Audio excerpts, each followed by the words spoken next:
This time on the Highland Woodworker. I've never found anything in woodworking that I've not been afraid to attempt. Master woodworker David Sapp invites us inside his state-of-the-art workshop and shows us how he uses modern and antique tools to assist with bringing this marvelous chest It was built in circa 1680. back to life.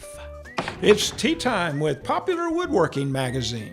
Watch how these golf ball holders can help you get a grip in solving a common problem with some small projects.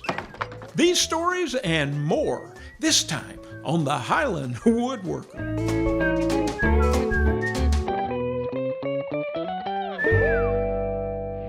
Hello, I'm Charles Brock and I'm a Highland Woodworker. I get all my fine woodworking tools, supplies, and resources at Highland Woodworking in Atlanta, Georgia. It's like Disneyland for a woodworker. But if you can't get to Highland Woodworking, you can go to highlandwoodworking.com and you can take advantage of all the great brands and their wonderful customer service. When it comes to woodworking and wood turning and even CNC, David Sapp can do it all. His passion for the craft is what drives him to create beautiful work, teach others his techniques, and build a great community of woodworkers and wood turners. Let's go to his Nashville area workshop and find out how he does it all in our Moment with a Master. David Sapp. Charles Brock, Oh, welcome to my shop. this is just wonderful. Thank you.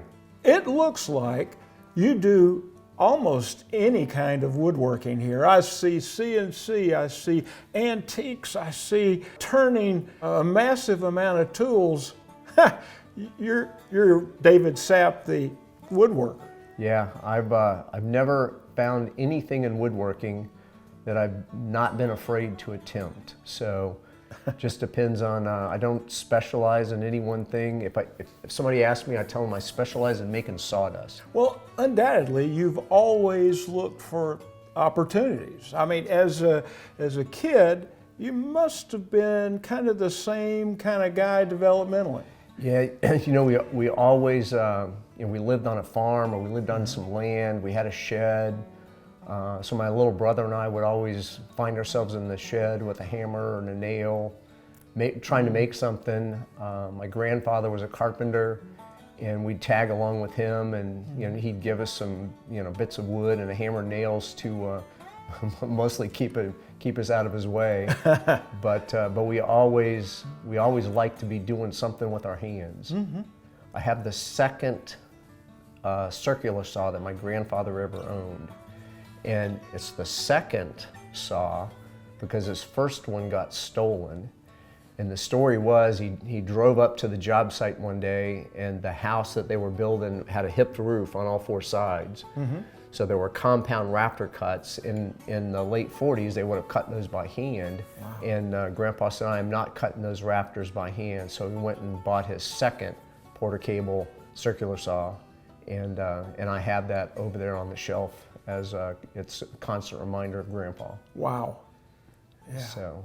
And you have a draw knife. Yeah, so I have a draw knife that's from my grandfather, from Grandpa Virgil's father, Grandpa Everett.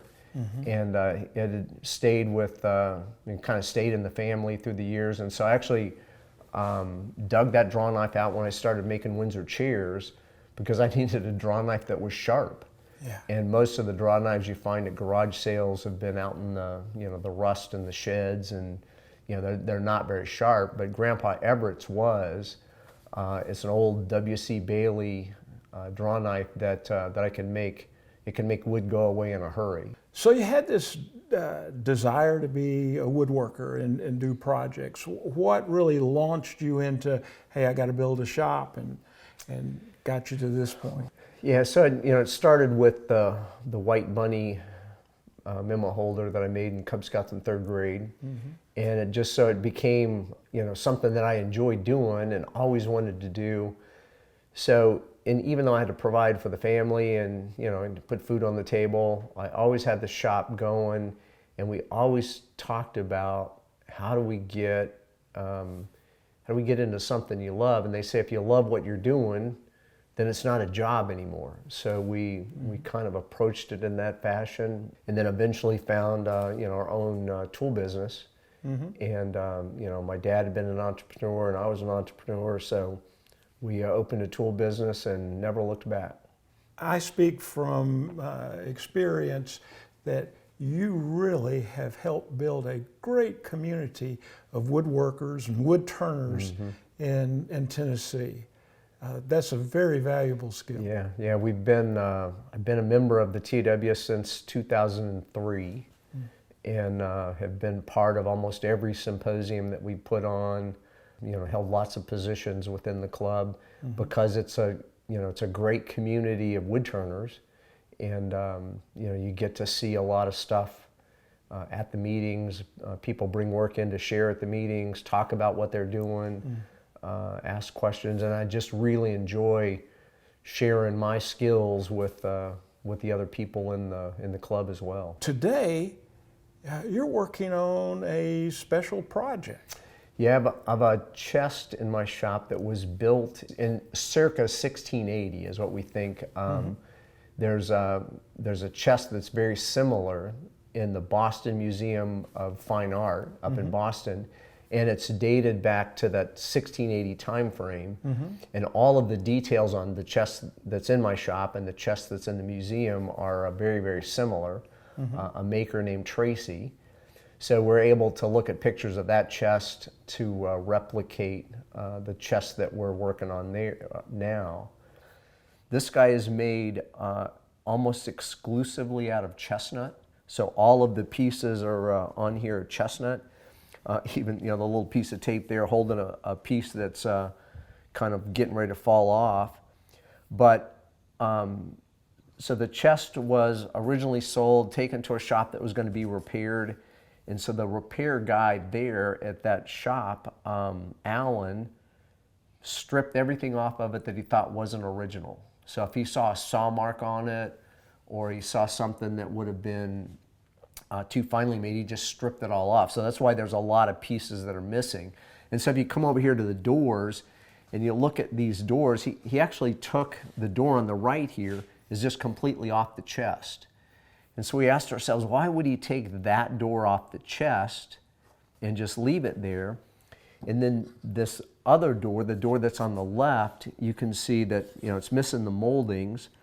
And on the outside of the chest, it looks pretty good, but if you flip the door over, you can see on the back side, it looks like they just hacked this guy out with a hatchet. It's rough.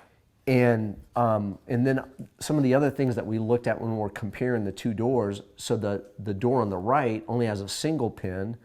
This guy has got 2 pins on it. And we think that the stile missing on the left half over here is missing because when they replaced this door, they put hinges on it. And in the original cabinet, you can see holes here where they wouldn't have had hinges. The door pivoted on would have been wooden dowels. And so we're pretty sure that Alan stripped the left stile off of this door to replace that style because they would have added hinges to that. Then if you look at this, well, we say the newer door, if you look at the back of this, it's just too well made to be an original 1680 door. It's just, you know, there's no, and they also use blue putty. But you can see everything is done, planed, and done pretty well. And if you look at a lot of the pieces on here, if you look back, feeling behind that, you can tell that they took no care with the inside of the chest. They spent all of their time focusing on the outside of the chest. And then if you look at these original turnings, so you can see on this turning here, you know, when they hacked that out, they had a piece that was missing, and they just left that on there. And I'm sure that they would have spun that to the inside so that you couldn't see it, but they didn't worry about the fact that there's a piece missing in the turning. And then if you look at this guy, this is oval, because that's all one piece of wood. So as the wood dried, it would have turned into an oval, and they just left it as that and kept it going. And then we're pretty sure that the finish on all of this is just a milk paint. And it's kind of a black and a red milk paint that they would have put on there to achieve the effect that they've got going. Kind of like you'd find on some old Windsor chairs. Exactly, yeah. The very same finish. Now this is the top of the chest. The bottom of the chest over here are, you can see there are the 3 drawers. The drawer on the top, we're pretty sure is the bottom. And so it had a lot of damage from being down in the mud. We got this thing out of a barn in Wisconsin. And so the chest I've taken apart in a lot of the pieces I'm going to have to rebuild, because a lot of the tenons that are on the piece have broken off. So you can see that the tenon here is broken off. So that's going to have to be replaced. So I'll mortise in a new tenon and put a false tenon in there. A lot of the panels had to have pieces of wood glued back onto them. So you can see again on the back of all of these guys that this is very rough, but they didn't worry about the back of the panel. They spent all of their time worrying about the front of the panel. So I had to replace some pieces of wood inside on the panels. This panel is the only intact panel on the piece. And some of them, well, like this one and this one, I had to replace pieces on 3 sides. But I've glued those on there with hide glue, and then eventually I'll use Grandpa Everett's draw knife, and we'll make all of this stuff match, and then be able to put it back together. But this bottom rail here, you can see again the back side of this piece is hacked out pretty well. Both of the tenons are missing off of this. So I'll repair this piece. On the other side of the chest, this piece is completely missing. So this will have to be a new piece. So I'll make this match this, but then I'll take the draw knife and I'll try to replicate what they've done in 1680 by making the backside of this look ugly. I see. And that's a really hard thing to do when you pride yourself in being a really good woodworker, is to take a nice piece of wood and make it look like you hacked it out with a hatchet. Well, it wasn't easy to find wormy chestnut either, was it? No, I had one piece of chestnut that I've had probably for 15 or 20 years, and I just held on to it thinking one of these days it's going to be useful for something, and so today's the day. This bigger 2x8 used to be a rafter in a barn, and I found it at a local wood store the guy salvaged old barns and then sells them. Today in the world of making tables, that stuff can be pretty valuable, and it was very valuable to be able to find that. But if you look at the color, so that's the outside of that where I just planed the paint off of it. But if you flip it over like this, you can see on the inside that color that you can see there doesn't appear overnight. It's been there for that's wonderfal years patina of, there. Yeah, years but of and it's only a step toward this. Right, yeah. So all of this will, once I get it all put back together, then it'll be the finishing process of trying to rematch the finish that's on the chest to make it look back like it did in 1680. David, how would you like to be remembered? What do you think? Think of David Sapp. What would you like others to think? Well, just that, here's a guy that always enjoyed woodworking and was never afraid to share what his knowledge was, what his skills were, and that always liked to be around other people who shared the same passion.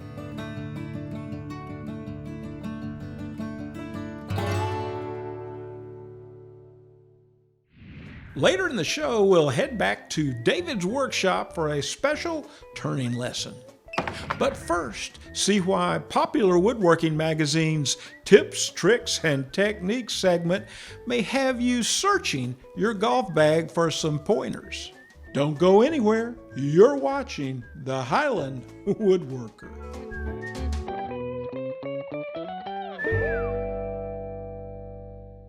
I'm just an average, down-to-earth woodworker. On a scale of 1 to 10, I'm probably about a 5. But one place I score a perfect 10 is right here, and I plan on keeping all 10. That's why I have a SawStop table saw. And there's more. Plenty of power, superior dust collection, and absolute accuracy. These features have made it the best-selling cabinet saw in America. Let Highland Woodworking help you put a SawStop in your shop.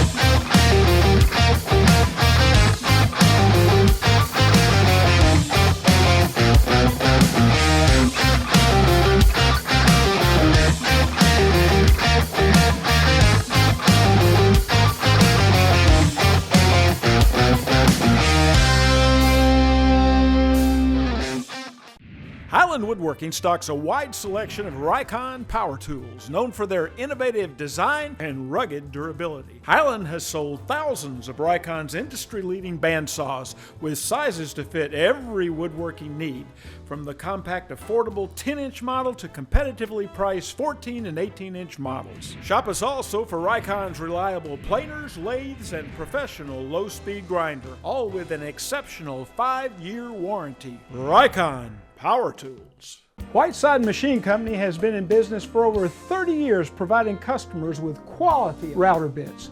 Fine Woodworking Magazine has declared Whiteside router bits best overall and best value when compared against 17 other brands. No matter the router application, they have the type and profile of carbide router bit you need. When you put a Whiteside router bit to work in your shop, it is guaranteed to make you smile.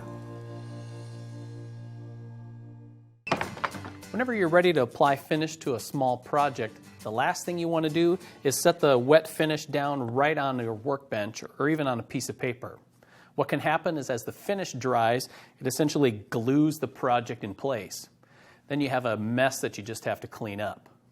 However, you can create a temporary finishing station right on your workbench using just a scrap piece of pegboard and a handful of golf tees. Here's how it works. Take the golf tees and fit them through the holes in the pegboard.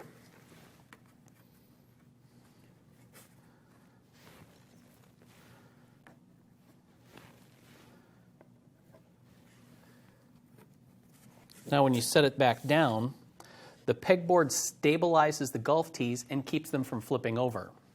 Now you can take the project and set it in place right on the tees. The sharp points of the tees won't leave anything but tiny dimples in the bottom of a project. So that means you can apply a coat of finish to the bottom, and there's plenty of air circulation to allow the finish to dry perfectly. A finishing station like this is like a clear shot right down the center of the fairway.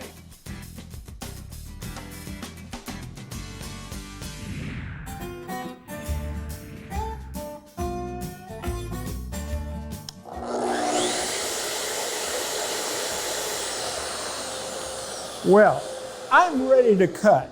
In fact, I'm ready to cut anywhere, in the shop or the job site, with my Bora Speedhorse XT sawhorses.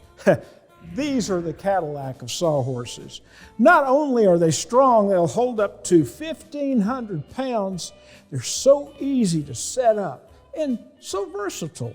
You get 45 inches of beam length, and you can set it from 30 inches in height all the way up to 36 inches. So there's some jobs that you don't want to break your back bending over. You need a little more height, and the speed horses, they'll give you what you need. Gravity is your friend setting up the speed horse. Look at that. Then the other side opens up. This It's as easy as that.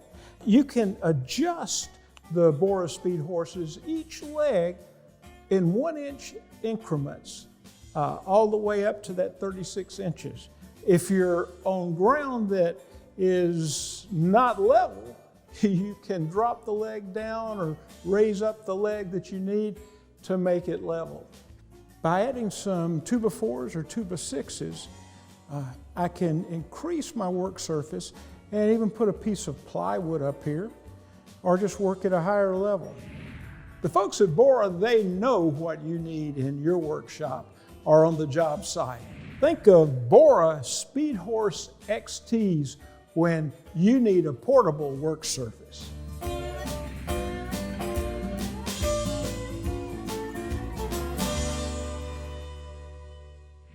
Coming up, David Sapp turns a turning. You're watching the Highland Woodworker.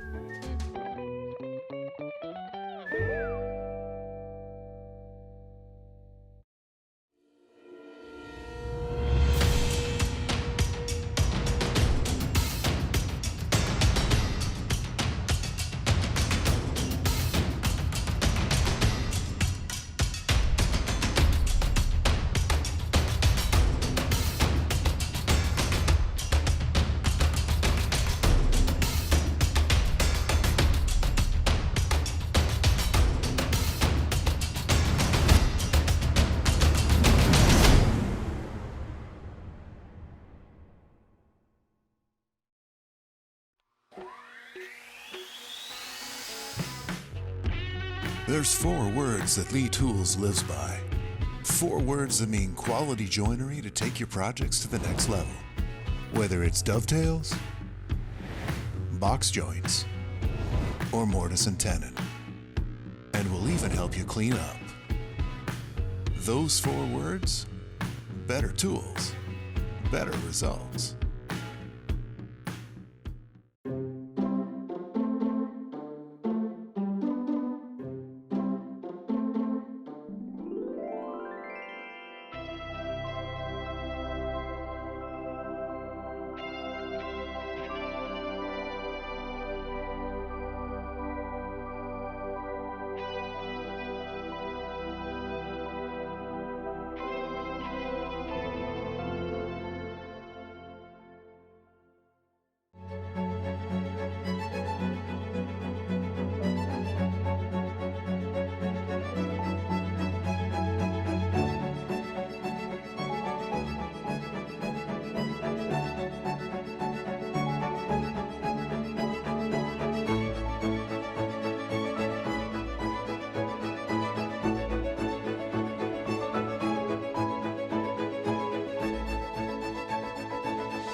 If you can't make it to Highland Woodworking in Atlanta, Georgia, you can shop online at highlandwoodworking.com. They're great at getting what you want to your shop quick. Let Highland's legendary wood slicer resaw blade help make it easy for you to get great results sawing thick lumber into thinner boards. The wood slicer is designed to cut much faster, smoother, and quieter than ordinary bandsaw blades. You'll be amazed at how smooth a surface you'll get with a wood slicer. Its variable tooth pattern greatly reduces noise and vibration. Order a wood slicer from Highland Woodworking for your bandsaw today. Well, David, earlier in the show, we talked about the project, and it's going to require some patching. And you've done so in this little piece that fits here. And how are you going to blend that in? Yeah, and well, you can see that this is a piece of quarter-sawn chestnut that went on the front of that chest, and it was all rotted because this set down on the ground. So our turning had a rotted piece. So I took this and glued it back in, and once we applied the finish to that, it's amazing how, so if you looked at that drawer from a distance, you would say it looks fine. Right. But if you look at it up close, you can see right from there to there that that was all a patch. That they did something, and I'm not sure what happened here, but somehow they patched the front of this drawer, and unless you really study that close, you'll never know that that patch is there. And so my goal when we get done with this If you look at where, especially like right here where I made that cut right there, you can see below that the turning will hide almost all of that. The turning will still hide some of this split wood here, and then this turning will go over that hole, and you'll never be able to tell that that's there by the time we color it and we get going with it. And the grain orientation for the patches is almost perfect. Yeah. So yeah, great job. Yeah, and it's not true quarter sawn, but so you can see the flex there from the quarter sawn, but the grain lines up, and the flex, the turnings will hide the fact that there are no flecks in that piece there from there.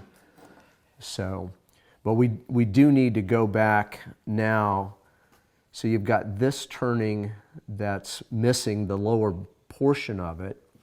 And then on the front of the lower chest, there's another 12 turnings that are completely missing. And we need to replace those 12 turnings. So we got to return and replicate this turning 6 times, because as we make it 6, we're going to split them in 2 and make that be 12. All right, I want to see that. Okay, let's go. Let's go make that happen. All right. Well, David, we're at your one-way lathe, and you've got a piece chucked up here, and you're going to make one of these and cut it in half? Mm-hmm. Yeah, tell us about it. So the first thing, we planed the back side of one of the original spindles and figured out that this is red maple. So we went out and found some red maple, and what we're going to do is we're going to turn one of these. Now the secret here is that we know that the major diameter on this whole piece is 7/8 of an inch. And I'm leaving a piece on each side of it that's 7/8 of an inch, and I can put that against the bandsaw fence. I'll line the grain up, and now I can run it right down the bandsaw, and these 2 pieces that I leave on here give me everything that I need to be able to cut that right in half on the bandsaw. All right, that's a good tip. In 1680, they probably would have done this by hand, but in 2022, we have a bandsaw that helps us do that. And then once we get it cut in half, then we'll just put the block plane on the bench, and we'll plane that smooth, and then we'll be able to apply those right to the front of the chest. They might have done it by hand and foot. They might have. They might have. So, so let's get. Put my safety glasses on here. And the first thing that we want to do, because we know that the major diameter of this piece is 7/8 of an inch, we're going to use this gauge, and we're going to turn this piece down to 7/8 of an inch. We're going to use the spindle roughing gouge to make that happen. I'm going to rub the bevel, and I'm going to make this guy be round.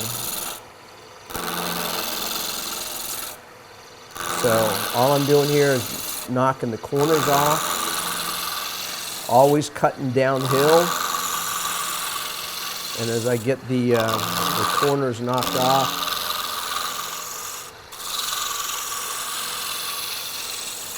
get the here to go the other way. I'm going to turn around and go back the other way.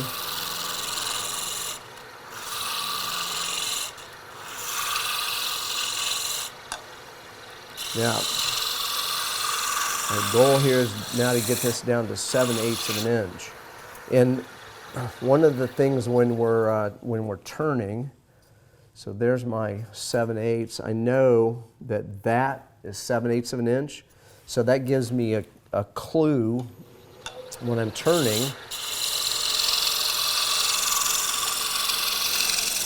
of where I need to be. Kind of a benchmark. Mm-hmm.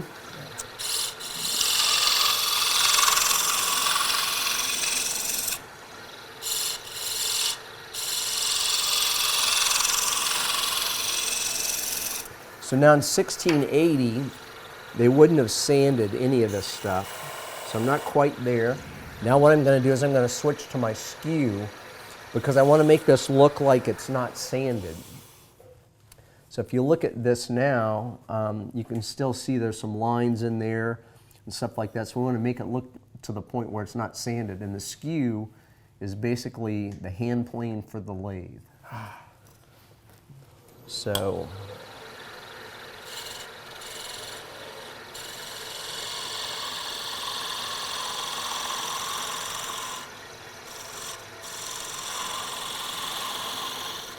You see the bevel's rubbing. I've got the cutting edge presented to the wood about 45 degrees there.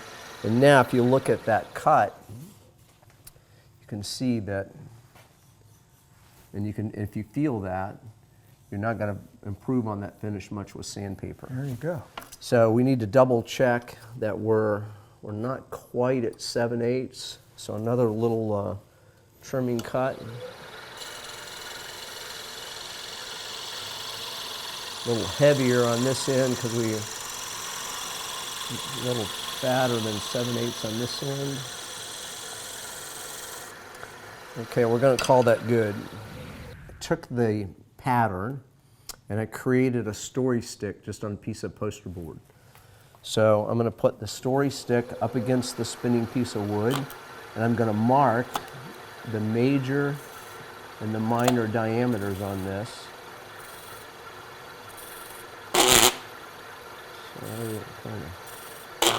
We've got a couple of spots there, and then that's the overall length.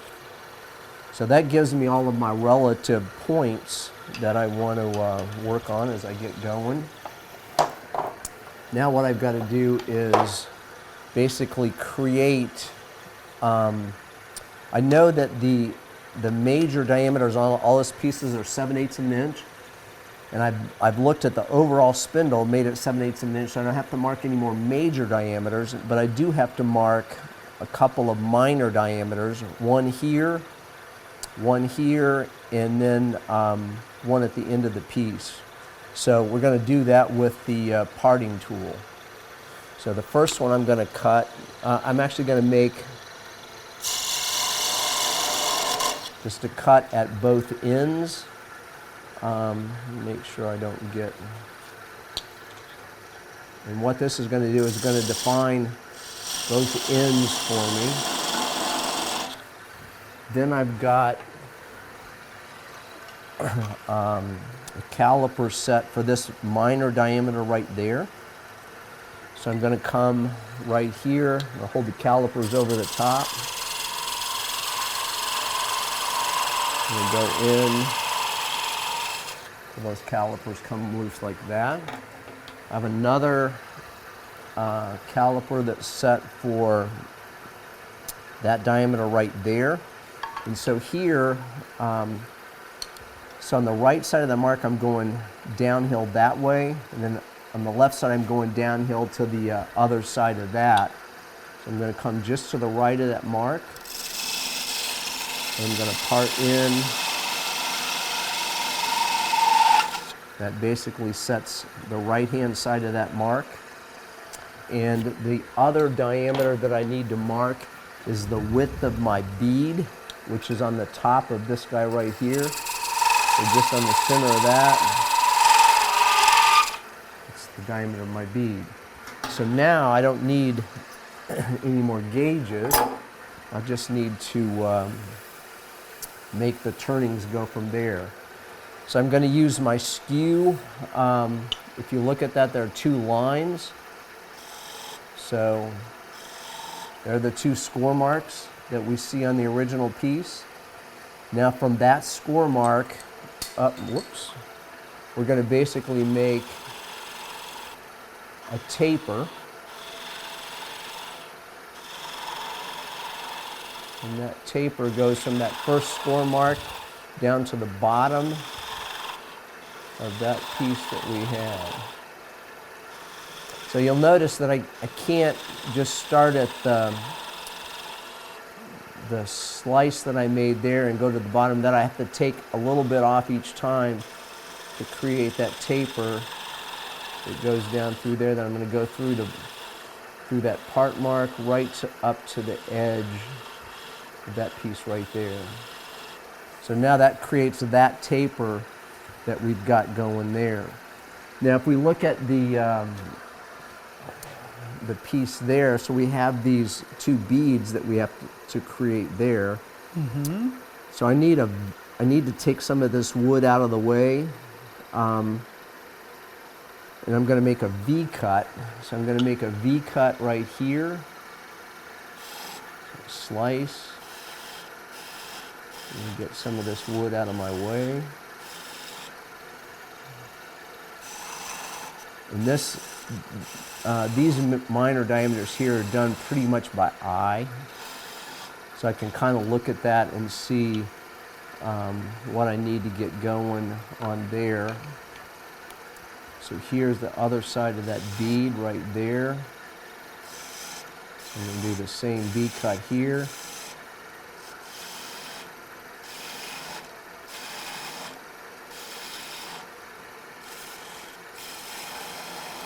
And I can look over the top and see, okay, am I about the same depth there? And I get that guy going there. Now I'm going to switch to my 3/8 inch spindle gouge, and I'm going to make the remainder of these elements. So if I look here, I need to make a cove in the middle of that guy. From between those two lines, there's got to be a cove. So I'm going to start in the middle.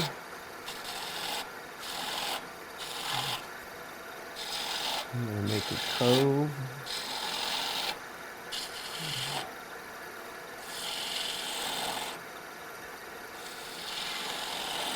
So the bevel's rubbing right there. I just drop my hand out. I raise into the cut. Bring that around. I look over the top and make sure that my cove looks consistent from a circle standpoint. And again, remember, in 1680 they wouldn't have had sandpaper, so I've got to make this cut to the point where with the bevel rubbing, It's a finished cut. it's a finished cut. I don't have to sand. Yeah, nice. So now there's my cove is finished. So now I need to make the bead on both sides of that. So now I'm going to start here.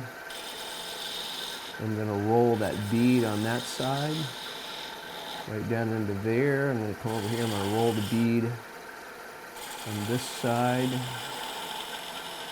right down into there. And so that creates that element. Now, on this vase here, I got to roll this bead over. Roll that right down and tuck that right in there. So that's good. So now on the end, I have a bead here. So I'm going to bring that down to the mark. So that's the top half of my bead. And if you look here, I have a cove that comes off of that bead. So I'm going to do the same thing here. I'm going to start that cove. The cove starts off the bottom of that bead. And then it comes into the ball element that's on the end of that piece. So that ball element on the end of the piece is basically the bottom half of the piece. So I start to define that ball.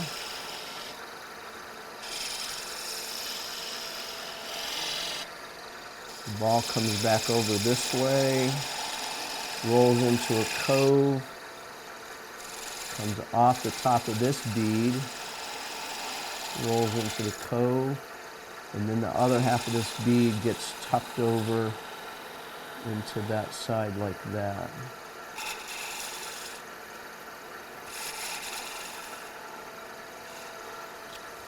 So that's the lower element. So the only thing I've got left to do now, and I'm going to use my spindle roughing gouge just to clear a little bit of this wood out. Now remember, we've got to go from that edge of the piece down in a line to the point that we made there. And we're going to go from this edge of the piece down to the line that we made here on the other side. So my spindle roughing gouge can get a lot of the wood out of the way, and I've got it in my hand, so that's what I'm going to use.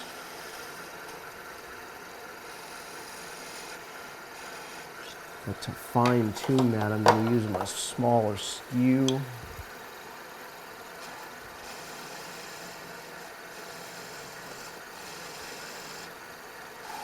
And go from that first line down, straight down to the point that way, and then one cut down the hill like that. And there we go. Wow. And so now when we go to the chest, we'll take this piece, we'll cut this piece in half, and we'll put those two pieces side by side. They'll look exactly the same. Yeah. And then if you go to the other side of the chest, if they're not exactly the same, the eye will make them the same. The eye likes for everything to look the same. So as long as I don't completely exaggerate where the major and minor diameters are at, the eye will say those spindles all look exactly the same. I think it's going to reconcile beautifully with the others. This has just been wonderful. Well, Thank you Charles. so much. You are really an artist with that skew. Yeah. I wish I was that good. I'm going to go practice. Okay. All right. Thank you so much. Improve your woodworking experience. Sign up for Wood News Online, a monthly newsletter showcasing the latest news, tips, and classes Highland Woodworking has to offer. By signing up, you'll receive the latest episode of the Highland Woodworker, special store promotions, and Wood News Online delivered straight to your inbox. Sign up today. Well, that's all the time we have for this episode of the Highland Woodworker. Be sure to check us out on social media, and until next time, I'm Charles Brock, and I'm a Highland Woodworker.